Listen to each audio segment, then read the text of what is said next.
वाला 1938 में ये रचना प्रकाशित हुई है। मधुशाला, मधुबाला, मधु कलश, निशा निमंत्रण, एकांत संगीत, आकुल अंतर, मिलन यामिनी, संतरंगिणी, आरती और अंगारे, नए पुराने झरोखे, टूटी फूटी कड़ियां, क्या भूलूं क्या याद करूं, नीड का निर्माण फिर, बसेरे से दूर, 10 द्वार से सोपान तक, आत्म कथा 4 खंड, हैमलेट, जनगीता, मैकबेथ, इनका अनुवाद किया है इन्होंने।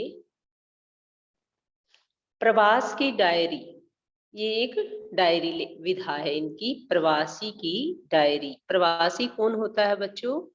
जो बाहर रहता हो अपने देश से अलग, दूसरी जगह पर। उनका पूरा वाङ्मय जो है बच्चन ग्रंथावली के नाम से 10 खंडों में प्रकाशित है।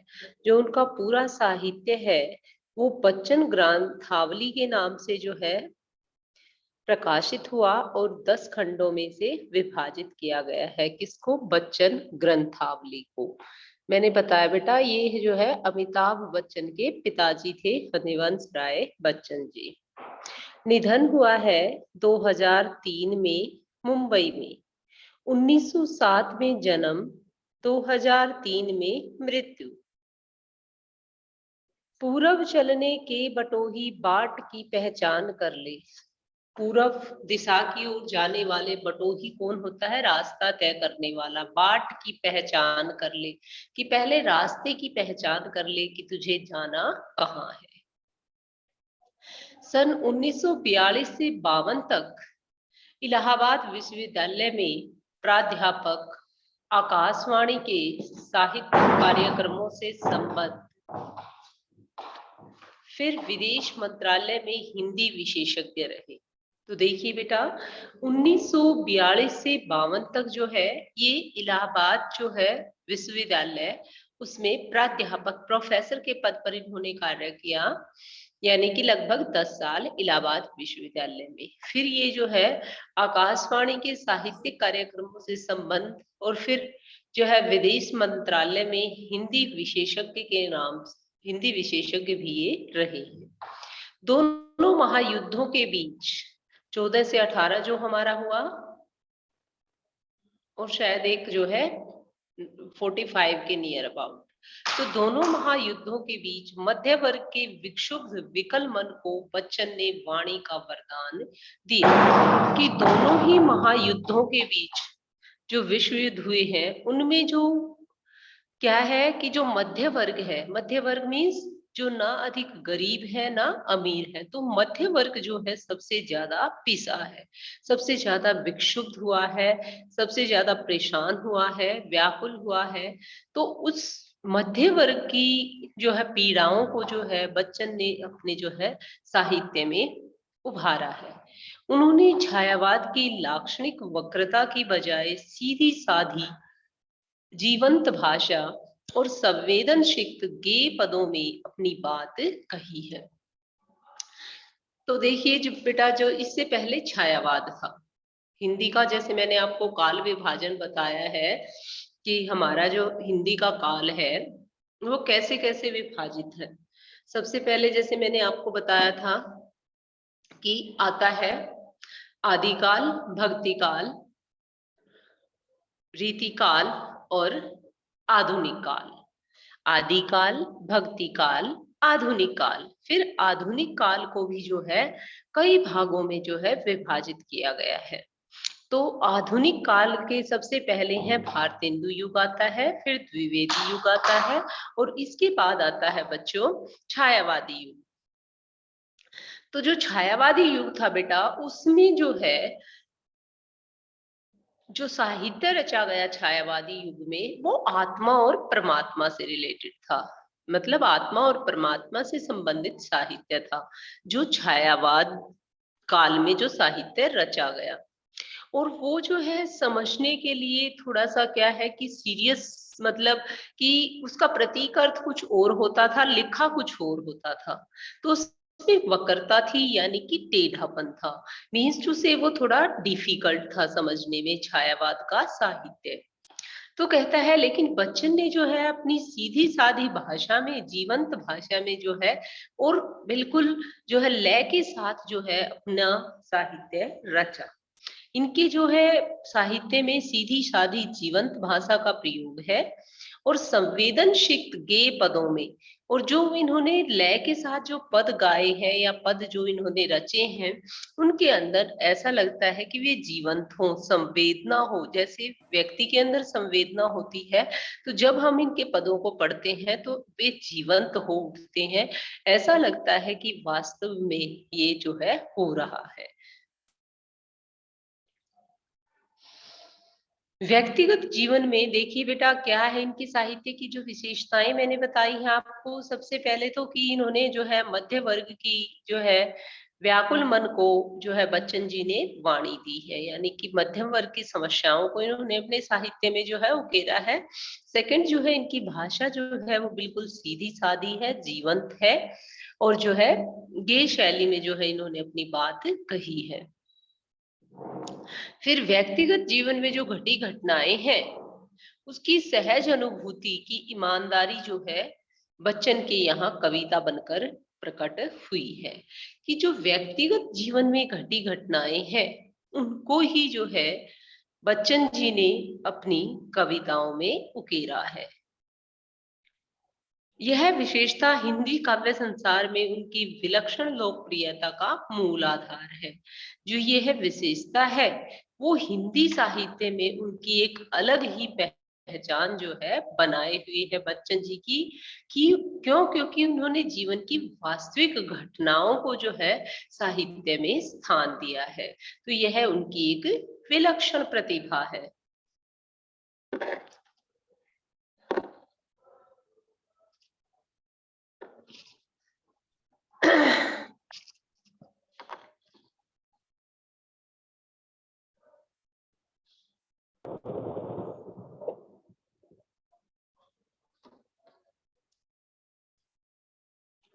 मध्ययुगीन फारसी के कवि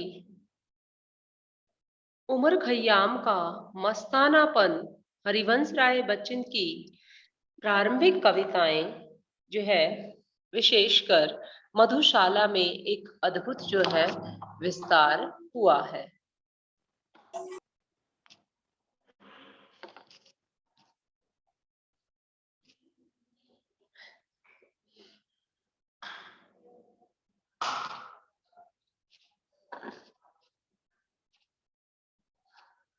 जो बच्चन जी हैं उनकी कविता में, बच्चन जी की जो कविताएं हैं,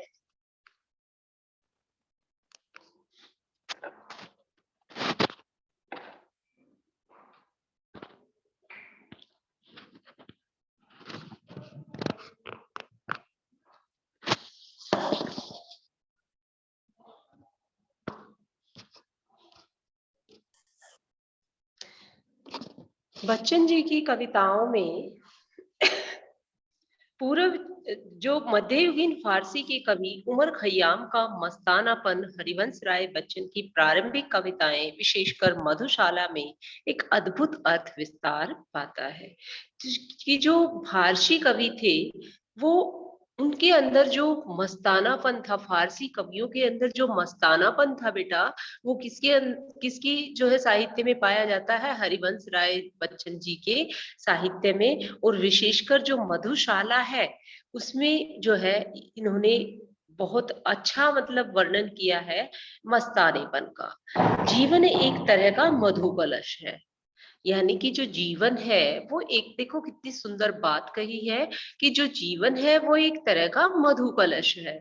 मधु मतलब जीवन जो है बहुत सारी छोटी छोटी खुशियों से भरा हुआ है।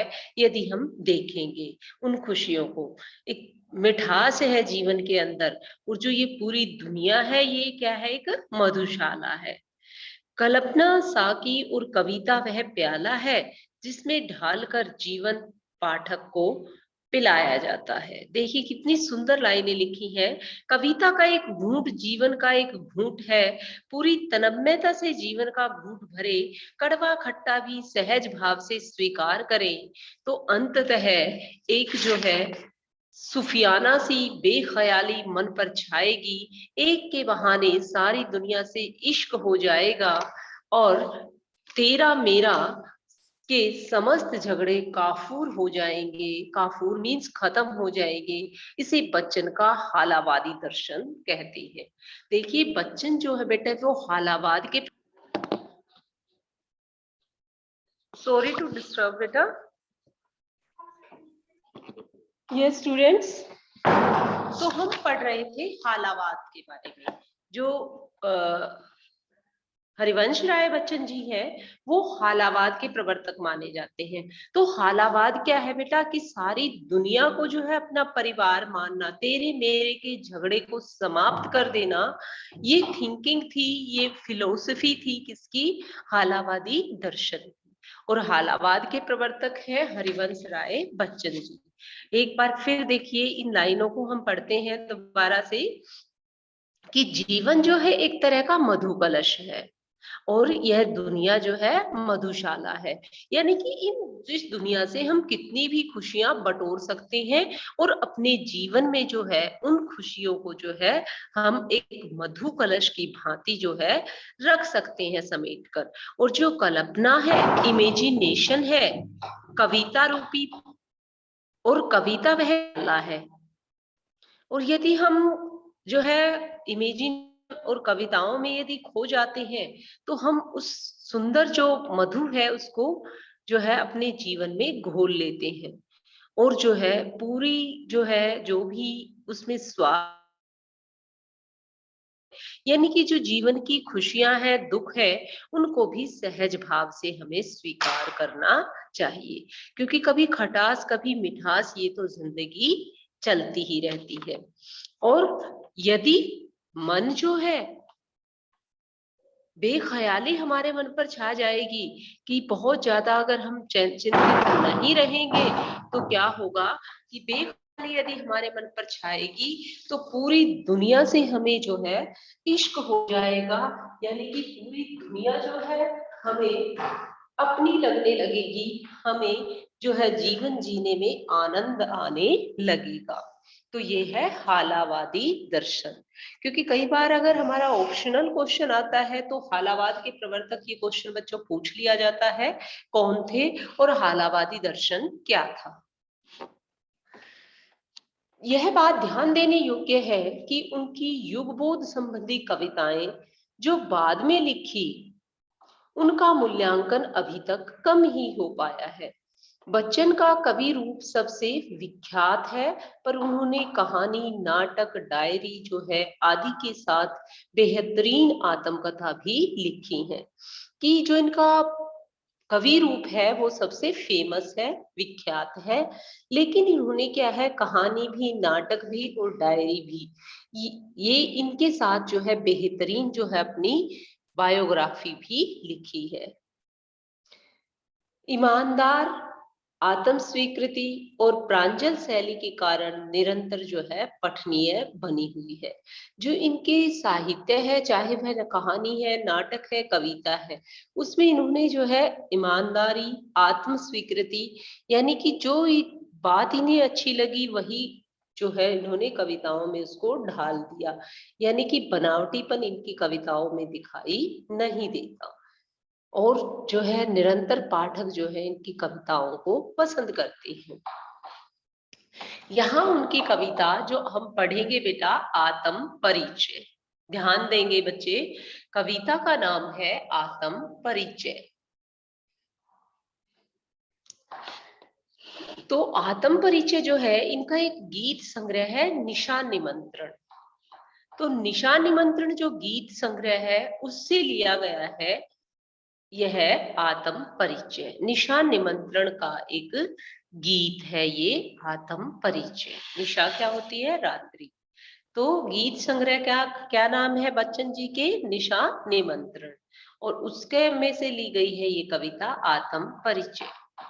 अपने को जानना दुनिया को जानने से ज्यादा मुश्किल है। देखिए कितनी सुंदर बात है कि अपने को जानना जो है दुनिया को जानने से मुश्किल है। समाज से व्यक्ति का नाता खट्टा मीठा तो होता ही है जब जीवन से पूरी तरह निरपेक्ष रहना संभव नहीं है। कि समाज से व्यक्तियों से कभी प्यार होता है, कभी तकरार होती है, लेकिन हम समाज के बिना और व्यक्तियों के बिना रह भी तो नहीं सकते, हम अपने जीवन की कल्पना भी तो नहीं कर सकते। क्योंकि समाज से और व्यक्ति से जो आदमी का जो खट्टा मीठा नाता होता है, अच्छी बुरी जो यादें हैं, वही तो हमें समाज से जोड़कर रखती हैं। जब जीवन से पूरी तरह जो है हम निरपेक्ष नहीं रह सकते, दुनिया अपने व्यंग्य बाण और शासन प्रशासन से चाहे जितना कष्ट दे, पर दुनिया से कटकर मनुष्य रह भी नहीं पाता। कि चाहे दुनिया के लोग हमारे ऊपर कितने भी ताने कसे, कितना भी हमें कष्ट दे, लेकिन फिर भी हम जो है दुनिया से कटकर नहीं रह सकते। क्योंकि आपकी अपनी अस्मिता, अपनी पहचान का जो उत्स है, उसका परिवेश ही उसकी दुनिया है। क्यों? क्योंकि जो आपकी पहचान है, तो वो किससे है? दुनिया से ही है। दुनिया में आपका परिवेश क्या है, आपकी परिस्थितियां क्या है, तो आपकी पहचान जो है उनसे ही है। अपना परिचय देते हुए वह लगातार दुनिया से अपने द्विधात्मक और द्वंद्वात्मक संबंधों का मर्म ही उद्घाटित करता चलता है। कभी द्विधा में होता है कि क्या करे क्या ना करे दुनिया के बारे में, और पूरी कविता का सारांश जो है एक पंक्ति में बनता है कि दुनिया से जो मेरा संबंध है वो प्रतिकलह का है, मेरा जीवन विरोधों का सामंजस्य है।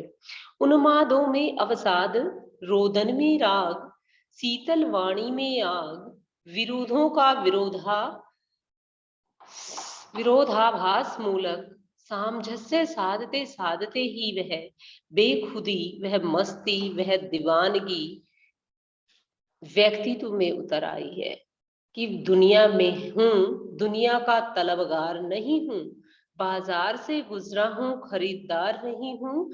जैसा कुछ कहने का ठस्सा पैदा हुआ है, यह ठस्सा ही छायावादोत्तर गीति काव्य का प्राण है। देखिए छायावादोत्तर मतलब छायावाद के बाद। तो जैसे मैंने बताया कि जो छायावाद में जो साहित्य था बेटा, वो क्या था? रहस्यात्मक था। छायावाद का जो साहित्य था वो रहस्यात्मक था, और रहस्यात्मक होने के कारण जो छायावाद था वो जो है लोगों की कम समझ में आता था। लेकिन जो छायावाद के बाद काल आया प्रगतिवाद, तो फिर जो है इस प्रगतिवाद में जो है मनुष्य ने अपनी रियलिटी से, अपनी वास्तविकता से नाता जोड़ा। यानी कि वो वास्तविकता के धरातल पर जो है रचनाएं करने लगा।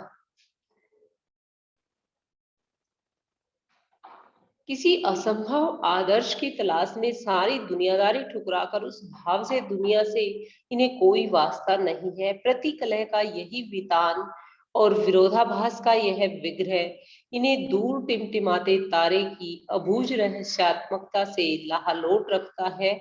निशान निमंत्रण से उद्धृत गीत में, उद्धृत मतलब लिए गए, प्रकृति के दैनिक परिवर्तनशीलता के संदर्भ में प्राणी वर्ग के धड़कते हृदय को सुनने की काव्यात्मक कोशिश है।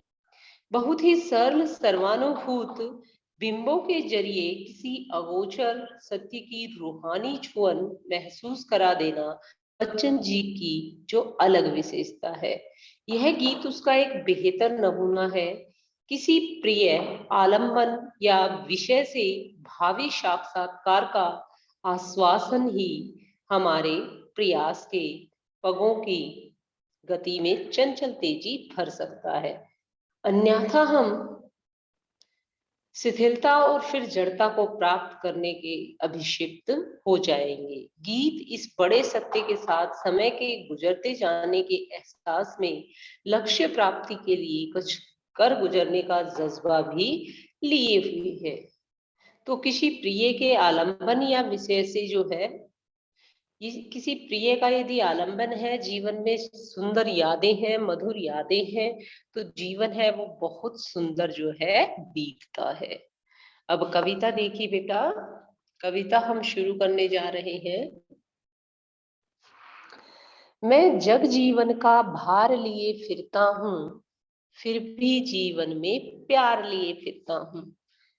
जग जीवन, जय की आवृत्ति के कारण बेटा का क्या है, यहाँ पर अनुप्रास अलंकार है। मैं, जग मीन्स संसार, मैं संसार रूपी जीवन का भार मीन्स बोझ लिए हुए जो है फिरता रहता हूँ, कभी इधर कभी उधर। यानी कि जो कवि है हरिवंश राय बच्चन जी, वो घुमक्कड़ प्रवृत्ति का है। वह जो है अपने ज्ञान को बढ़ाने के लिए और कहीं ना कहीं जो है वो इधर उधर घूमता ही रहता है। मैं जग जीवन का भार लिए फिरता हूँ, मैं संसार रूपी जीवन का बोझ लिए हुए जो है फिरता रहता हूँ, फिर भी जीवन में प्यार लिए फिरता हूँ। कि यह संसार रूपी जीवन वैसे तो बोझ है, लेकिन फिर भी जो है मैंने जीवन में प्यार को प्राप्त किया है। फिर भी यह जीवन मुझे बोझ नहीं लगता, क्योंकि जो दुख सुख है मैं उनको समान भाव से जीता हूँ। यानी कि जीवन में मैं, ये संसार जो है बोझ है, लेकिन फिर भी मैं जीवन में प्यार लिए हुए फिरता हूँ। मैं जीवन में प्यार लिए हुए फिरता हूँ, मैं सारे संसार को जो है का भार लिए हुए फिरता हूँ। कर दिया किसी ने झंकृत, जिनको छूकर। झंकृत क्या होता है बेटे, जैसे झनझनाकर बजाना, जैसे घुंघरू में झंझनाहट होती है, झंकार होती है, तो वो कहलाएगा झंकृत। कर दिया किसी ने झंकृत, जिनको छूकर। तो क्या कहता है कवि कि भाई मैं जीवन, संसार रूपी जीवन का भार अपने ऊपर लिए फिरता हूँ, फिर भी मेरे जीवन में किसका समावेश है बेटा, प्यार का समावेश है। देखिए यहाँ मतलब विरोधाभास है, द्वंद्वात्मक स्थिति है। एक तरफ तो वो संसार को बोझ कह रहा है, और फिर कह रहा है कि जो है संसार जो मैं जो है संसार में प्यार लिए फिरता हूँ। तो यहाँ जो है द्वंद्वात्मक स्थिति है, दोनों तरफ जो है कवि बोल रहा है। फिर भी कर दिया किसी ने झंकृत, जिनको छूकर मैं सांसों के दो तार लिए फिरता हूँ। फिर कहता है किसी प्रिय ने मेरे हृदय की भावनाओं को स्पर्श करके। कर दिया किसी ने, कर दिया मतलब किसी प्रिय ने जो है मेरे हृदय की भावनाओं को स्पर्श के अपनी, उसकी हृदय रूपी वीणा की तारों को झनकृत कर दिया है, उनमें झनकार पैदा कर दी है। कि मेरी प्रिया ने, दोबारा देखेंगे इस लाइन को, कर दिया किसी ने, कि किसी प्रिय ने मेरे हृदय की भावनाओं को, मेरे हृदय के अंदर जो भावनाएं थी उनका स्पर्श करके मेरे हृदय की, मेरे सांसों की जो है, मेरे सांसों की दो तार लिए फिरता हूँ। तो मेरे हृदय की जो है तारों को झनकृत कर दिया। मेरी प्रिया ने जो है मेरी भावनाओं को स्पर्श करके उन, उसकी जो वीणा है उसकी तारों को झनकृत कर दिया है, अर्थात मेरे हृदय में प्रेम उत्पन्न कर दिया है। मेरे प्रिय ने मेरे हृदय में प्रेम उत्पन्न कर दिया है। वह तो सांसों के ले केवल दो तार ही लिए हुए जी रहा है। भाई वह तो कौन, कवि। मैं तो जो दो सांसों के तार है, जो जीवन है, जो सांसें हैं सिर्फ वही मेरी हैं, वो उनको ही लेकर मैं जी रहा हूँ। क्योंकि मेरी हृदय रूपी जो वीणा है उसको मेरे प्रिय ने झंकृत कर दिया है, उसे मेरे मतलब मेरी प्रिया ने मेरी भावनाओं को स्पर्श कर दिया है। कर दिया किसी ने झंकृत, तो मेरी प्रिया ने मेरी भावनाओं को स्पर्श कर दिया है, अर्थात मेरे जीवन में प्यार भर दिया है। मैं तो सिर्फ सांसों के दो तार लिए हुए ही जी रहा हूं। तो बेटा देखिए, यहाँ काव्य सौंदर्य जब आता है आपका, तो जो है हालावाद प्रवृत्ति की ओर संकेत है, ये लिखेंगे आप विशेष में। खड़ी बोली का प्रयोग है, और जब प्रिय का वर्णन आ जाता है तो कौन सा मैंने आपको बताया है, कौन सा गुण होता है, माधुर्य गुण। तो यहाँ पर बच्चों इस पैसेज में माधुर्य गुण है, खड़ी बोली है, जग जीवन है। इसमें कौन सा अलंकार बताया मैंने आपको, जग जीवन में अलंकार है अनुप्रास अलंकार। और नेक्स्ट चलते हैं फिर। यहाँ तक क्लियर बच्चों? फर्स्ट जो पैसेज है मैं एक बार फिर रिपीट करवा रही हूँ। मैं संसार रूपी जीवन का भार लिए हुए जी रहा हूँ, इधर उधर फिर रहा हूँ। कौन कहते हैं? हरिवंश राय बच्चन जी। लेकिन फिर भी मेरा जीवन है जो, वो प्यार से भरा हुआ है। मैं जीवन में, मेरे जीवन में प्यार का समावेश है। मेरी प्रिया ने मेरी भावनाओं को स्पर्श करके उनको झंकृत कर दिया, मेरे हृदय रूपी वीणा को जो है उन्होंने झंकृत कर दिया, उसमें झनकार पैदा कर दी। मैं सांसों के दो तार लिए फिरता हूँ। मेरे पास तो ये सिर्फ ये मेरी दो सांसें ही हैं, मैं इनके दो तार लिए हुए, इन सांसों के तार लिए हुए ही मैं फिर रहा हूँ। खड़ी बोली, माधुर्य गुण, अभिधा शब्द शक्ति आएगा बच्चों, और श्रृंगार रस आएगा। ठीक है। मुक्तक जो है शैली भी आप लिख सकते हैं, क्योंकि छंद विधान का यहाँ पर प्रयोग नहीं हुआ है, इसलिए जो है यहाँ पर मुक्तक शैली है। तो विशेष में आप जो है 4-5 पॉइंट जो है लिखेंगे। नेक्स्ट है, मैं सनेह सुरा का पान किया करता हूँ, मैं कभी न जग का ध्यान किया करता हूँ। कहता है कवि कि मैं सनेह सुरा में यहाँ पर रूपक अलंकार है। देखिए सुरा यानी कि शराब, और सनेह का आरोप है, जहां उपमेय में उपमान का आरोप होता है वहां रूपक अलंकार होता है। तो यहाँ स्नेह सुरा का मतलब है स्नेह रूपी मदहोश, मतलब जो स्नेह है, प्रेम है, वो मदहोश कर देता है, जैसे शराब मदहोश कर देती है। तो कवि कहता है कि मैं प्रेम रूपी मदिरा को पीकर जो है मस्त हो जाता हूँ। मैं स्नेह सुरा का पान किया करता हूँ, मैं प्रेम रूपी मदिरा को पीकर मस्त हो जाता हूँ। स्नेह मीन्स प्रेम, सुरा मीन्स शराब। तो मैं स्नेह रूपी मदिरा को पीकर, शराब को पीकर मस्त हो जाता हूँ। मेरे जीवन में इतना प्यार है कि जो प्रेम है मेरा, मैं उसको जो है मेरे अंदर वो समा ही नहीं रहा होता, इतना प्रेम मेरे जीवन में है। कब मैं कभी न जग का ध्यान किया करता हूँ। संसार में चाहे कुछ होता रहे, संसार चाहे मेरे बारे में कुछ भी सोचता रहे, मैं संसार का ध्यान नहीं करता हूँ। संसार की बातों की तरफ मैं ध्यान नहीं देता हूँ। जग पूछ रहा उनको जो जग की गाते, संसार जो है उन्हीं को पूछता है। जो संसार के लोग हैं वो जो है क्या कहते हैं, मुझे इसकी कोई परवाह नहीं है। तो कहता है कवि, जग पूछ रहा उनको जो जग की गाते, तो जग तो संसार तो उनकी परवाह करता है जो संसार की बात गाते हैं, इधर उधर की जो है बातें करते हैं। तो संसार उन लोगों को पूछता है। मैं अपने मन का गान किया करता हूँ, कि जो संसार के लोग हैं वो तो संसार की बातें गाते हैं, और मैं तो अपने मन की बातें गाता हूँ, अपने मन की बात सुनता हूँ, और जो मेरा मन क्या है मैं वही करता हूँ। अपने लिए जो है अपने मन के अनुसार मैं गीत गाता रहता हूँ। मैं अपने मन का जो है गान किया करता हूँ। मैं अपने मन के अनुसार गीत गाता हूँ।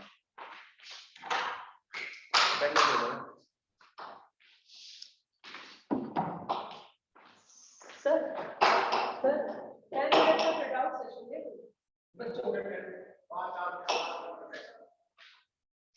तो बच्चों आज जो है फर्स्ट जो पैसेज है हमारा हो चुका है। तो नेक्स्ट जो क्लास है उसमें हम नेक्स्ट पैसेज करेंगे। थैंक्स बच्चों। और अब अटेंडेंस बेटा, और एक बात और बच्चों कि जो आपका नोटबुक है, आपने अब सभी सब्जेक्ट्स की नोटबुक एक बना के, जब तक ये चलता है बेटा, तो सब्जेक्ट्स की जो नोटबुक है वो हर सैटरडे जो है आप डिपॉजिट करवा के जाओगे। मतलब 2 नोटबुक आपने जो है प्रिपेयर करनी है हर एक सब्जेक्ट की। जैसे कि मान लीजिए